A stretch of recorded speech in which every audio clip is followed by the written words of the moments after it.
नमस्कार जय जगन्नाथ मु सोनी आपको स्वागत करुच्ची Soni kitchen and blog channel को आशा करुच्ची जगन्नाथ कृपार आपण मैंने समस्ते भलर थे जो था भलर था सुरक्षित था वीडियो को फास्ट टू लास्ट जाए देखुए जदि पसंद आसला और लाइक करेंगे फ्रेंड विथ शेयर करेंगे आ चैनल जदि नुआ अच्छा चैनल गोटे सब्सक्राइब करने तो डेरी नक चलते स्टार्ट करवा आज टिप्स अच्छी आपणकर टीथ को लेकिन आपणकर टीथ को आपण केमी पूरा ह्वाइट करेंगे हलदिया पड़ जाइथिबा दांत पाटी आमे कथा कहले आमर पाटी स्मेल हवा दुर्गंध हवा जन जन पाटी आप जिते ब्रश करंतु से पाटी किंतु गंध बाहर थाए कथा कहले माने अन्य लोक माने असना पाई थांती भारी बहुत स्मेल होता है ता सहित गुटका खिया दांत किंबा पान खाउथवा दांत बहुत कला पड़ जाए मैला सब जमी जाए बहुत खराब देखा जाए अन्य मानक आगे कथा कहला बेलू भी लाज लगे माने एते खराब देखा जाए दांत भावती कि आम दांत टे सफा होता कि एत असना देखाई था बहुत खराब लगे दांत यदि आपंकर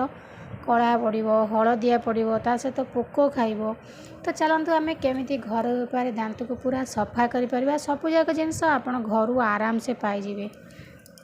तो देखो ये प्रथम नहीं मु लेंबू रे आपणकर साइट्रिक एसिड और विटामिन सी अच्छी लेंबू कौन करे ना प्रत्येक मैला जिनस को बाहर करके पूरा सफा करता है। तो लेंबू को आम काटिकी गोटे छोट कट पीस नहीं जावा। तो प्रथमे आम half tea spoon lemon juice नवा। तो देखो ये मु लेंबू को चिपुड़ नेली तो लेमन जूस आमको हाफ टी स्पून दरकार। तो ये भाव में काढ़ी ने मंजी काढ़ी नहीं तो तापर देखो रेड पूरा लाल पड़ी टमाटो को आम काढ़ी तार रस नहीं जावा।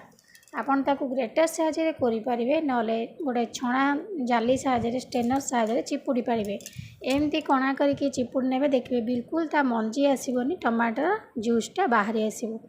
तो देखो ये टमाटो जूस बाहरी आसला तो लेमन जूस आउ टमाटो जूस मिक्स हो गला।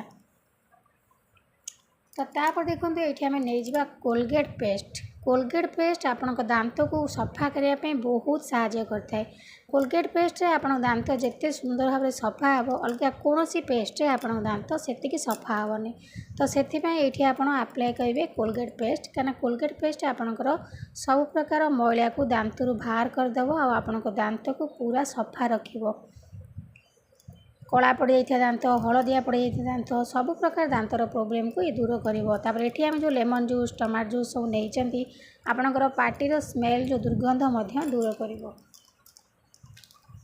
तो तापर देखो ये नहीं जावा सोडा आम जो सोडा खाइबार व्यवहार करती तो से सोडा नहीं जावा बेकिंग सोडा।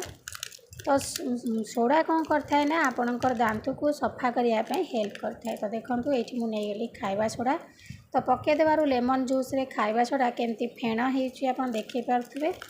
तो खाइबा सोडा आपणकर टीथ को पूरा ह्वाइट करने हेल्प करे।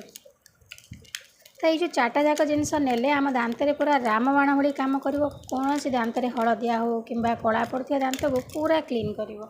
तो ये आम कौन करवा ना गोटे दांत घसा ब्रश नहीं टूथब्रश तो से टूथब्रश साहाय्य आम या भल भाव में मिसई नवा। तो आपको आप कौन करेंगे ना सप्ताह को थरे हो कि दुई थर हो ये आपण टीथ को ब्रश माने दांत को ब्रश करूँ देखिए आपणकर दांतर सब प्रोब्लेम दूर होगी आपण दांत पूरा सफा हो मोती परी आपण दांत चमक बिल्कुल कला पड़ोनी कि हलदिया रही। तो ये आप भल भाव में मिसई सारापर आपणकर टीथ रे आपको अप्लाई करूँ दांत घसला बेले एमती ऊपर तल एमती घसीबे घसिया द्वारा कौन हम ना आप दांतर मैलाटा भल से बाहर एमती एमती घसीबे ना ऊपर तल एमती एमती ना तलू ऊपर एमती ये भाव घसीबे ना एमती घसीबे एमती एमती जो लंबारे घसती घसीबे घसा द्वारा कौन हम ना आप दांतर जी मैला थी बाहरी आसो क्लीन कर दांत को पूरा हलदिया दांत कला दांत सब प्रकार दांत आपणकर पूरा ठीक हो। तो सप्ताह को थरे दुई थर आप्लाय करूँ ये रेमेडी देखिए आपणकर केते सुंदर रिजल्ट आपड़ पाँच। तो टीथ की ह्वाइट करने ये पूरा बहुत बढ़िया रेमेडी। तो आशा करछि आज भिडियो आपको पसंद आसो जदि पसंद आसता लाइक करेंगे फ्रेंड सहित शेयर करेंगे आ चैनल जदि नुआ अच्छा चैनल गोटे सब्सक्राइब करने। तो देखो ये हाथ में लगे तो हाथर से पुलाटी केते सुंदर भाव में सफा देखा। तो आज ମୁଁ ବିଦାୟ ନେଉଛି। ପୁଣି ଦେଖାହେବି ଆପଣଙ୍କ ସହିତ ନେକ୍ସଟ ଭିଡ଼ିଓରେ। ଏଇଭଳି ଭାବରେ ଲଗାଇ ସାରିଲା ପରେ ଆପଣ ପାଟିକୁ କୁଳୁ କୁଳୁ କରିକି ଭଲ ଭାବରେ ଧୋଇ ନିଅନ୍ତୁ। ଦେଖିବେ ଆପଣଙ୍କର ଟିଥ୍ର କେତେ ପରିମାଣରେ ଗୋଟେ ଥରରେ ସଫା ହେଇଛି ଆପଣ ନିଜେ କଲା ପରେ ହିଁ ଜାଣିପାରିବେ। तो आज ବିଦାୟ ନେଉଛି। ପୁଣି ଦେଖାହେବି ଆପଣଙ୍କ ସହିତ ନେକ୍ସଟ ଭିଡ଼ିଓରେ। ସେ ପର୍ଯ୍ୟନ୍ତ ରହୁଛି। ନମସ୍କାର, ଜୟ ଜଗନ୍ନାଥ।